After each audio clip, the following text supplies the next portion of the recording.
How I overcome my stage fear. This video will be very candid, straightforward, simple and short, with all the real things which I did. In my videos, I have said that, if you look at me as a public speaker, I was very scared of public speaking. I never participated in any competitions. In those speech competitions, oratory competitions are there, no, in schools, or those elocution competitions are there in colleges. I never was any anchor in even my college also. I remember that, one of my friend, he participated in that anchoring competition. They were selecting the anchors. And I was scared to death. I never even thought of going on the stage. And he did extremely good, but he was not selected. Another guy was there who was more confident and more eloquent. He was selected. So the question is how I did this.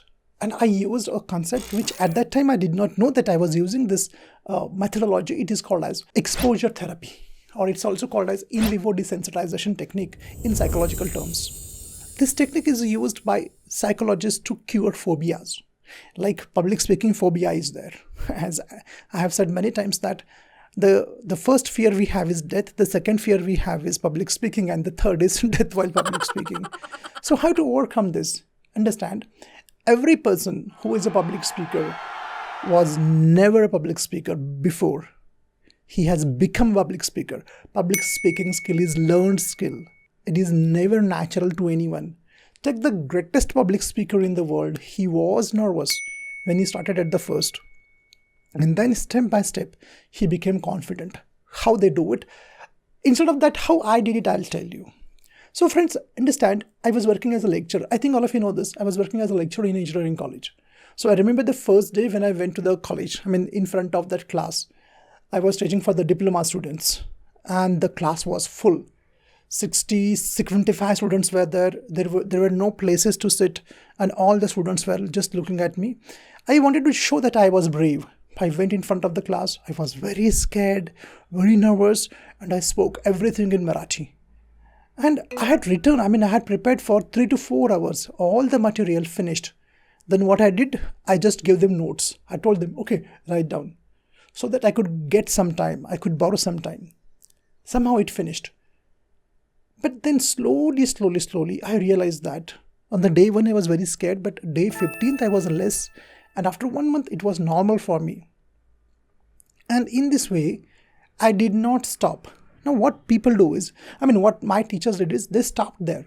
I did not stop. Slowly, I started going on the stage. I remember it in my college. I used to go on the college stage. That podium is there. In front of that podium, I used to go and I was to deliver a talk. No one was there. I just used to go. Sometimes I used to call my students and deliver a talk. Slowly.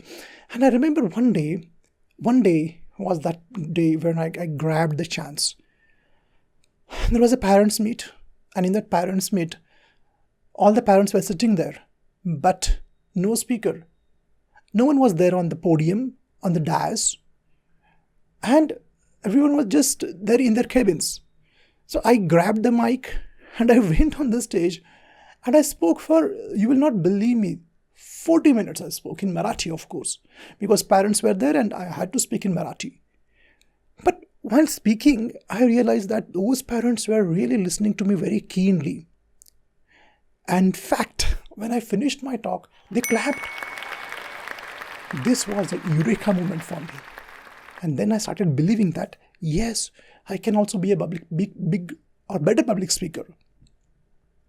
Then, slowly, other colleges started inviting me. And one college was there where there were professors to be trained. I was very scared. Because that was a reputed college and those professors some were senior to me. I went there, I prepared. Initially, I was very nervous. I thought I should cancel. I thought I should not accept the invitation. I thought that let me give some excuse. But I told myself, no. If I run away today, I will never again go on the stage. And I went on the stage, dear friends. And it was a very nice talk. Not 100% right, but it was very nice, well received, well received. But what I'm saying, going step by step higher, suppose your audience is 50, then going for 100. In between that, you have to practice. In between that, you have to study. In between that, you have to work on yourself.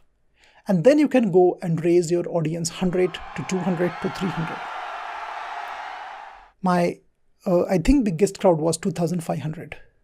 And again, during that period, I remember that college called me and I said, okay, I will come. But actually, I was depressed. I was going through depression.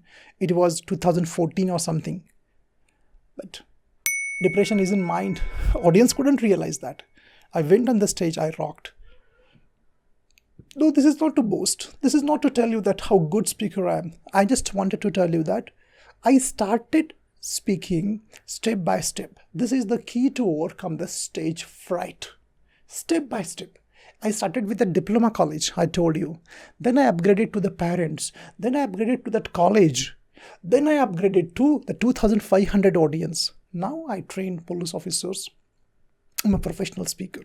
But this journey of 20 years, as I'm trying to summarize this in 15 minutes or 10 minutes, was step by step. It was not quick. One thing I did was I did not stop. Whenever I got a chance for public speaking, I grabbed it. They were asking me, how much you charge? I used to say, whatever you pay, whatever you think is appropriate. I remember in one talk, they offered me only 1,000 rupees for 1.5 hours. And my wife was saying, what kind of college is this? I mean, only 1,000 rupees they're giving. I said, it's good. I'm getting a platform to practice and plus they're paying me. So it's a win-win for me. That is how I developed. That is how I improved. I never ever rejected any speaking invitation because of money. Money was never in the equation. I was just focusing on getting better. I wanted to interact with the audience. I wanted to just expose myself. Exposure therapy it is. I exposed wherever I got. I went and spoke. I started realizing that audience likes my talk. They like my jokes. They laugh at my jokes. They get emotional. They clap. They smile. Sometimes they cry also. Here I have reached today. But even today also, I never ever deny a speaking invitation because of money. There may be some other reasons, but money is not the reason. If they call, I go. Because last tip now, I'm always learning. You learn when you go on the stage, not you when you sit in the audience. Repeat again. You learn when you go on the stage and not when you sit in the audience. Right? As I said many times, I never give any shortcuts. To be a better communicator, you have to go step by step. Exposure therapy. Hope you are going to do that. The tip which I gave was very simple to understand but not easy to follow. Okay? My best wishes. Come on, keep on working on yourself. Bye-bye. Thank you.